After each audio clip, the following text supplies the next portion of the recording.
পোৱা নাই এতিয়া জেলত যাব সময় হৈছে এনেকুৱা মানে মানুহক মানে কুকুৰৰ নিচিনা ব্যৱহাৰ কৰে নেকি আমাৰ ৰেছপন্সিবল নাই জেলত যাব সময় হৈছে এনেকুৱা মানে মানুহক মানে কুকুৰৰ নিচিনা ব্যৱহাৰ কৰে নেকি আমাৰ ৰেছপন্সিবল নাই নেকি আমাৰ ৰেছপন্সিবল নাই আমাৰ ডিউটি নাই নেকি কিয় এনেকুৱা কৰিব লাগে আমাক কুপন দিয়ক আৰু ভাত নালাগে আমাক এই কুপনৰ দ্বাৰা তেওঁলোকে পইচা আদায় কৰি ল'ব গতিকে আমি সেইটো নামানো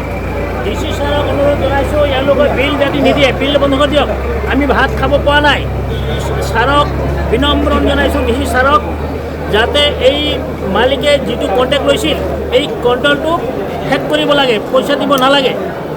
খাৰিজ কৰি দিব লাগে কণ্টেক্টটো মই ছাৰক বাৰে বাৰে অনুৰোধ জনাইছোঁ ডি ছাৰক আৰু ডি ছাৰে সোনকালে ব্যৱস্থা ল'ব বুলি মই ছাৰক অনুৰোধ জনাইছোঁ এতিয়ালৈকে যদি ভাত নিদিয়ে কেনেকৈ হ'ব এইটো ডাইনিংটো কি আপোনালোকৰ কি বিষয়ত আছে ৰেক্টৰ কি আছে আপোনাৰ কি দায়িত্ব আমাৰ হেৰি আছে যে পুলিচ ওচৰত আছে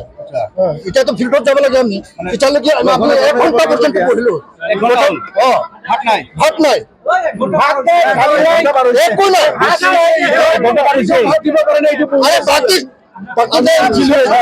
মাছ মাছ চব্জি তো পাতি দিয়ক ভাতটো আনক না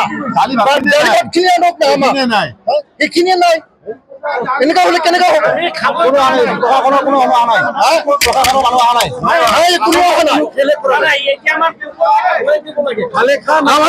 কুপন ঘূৰাই দিয়ক হৈ যাব কুপন ঘূৰাই দিয়ক আমাক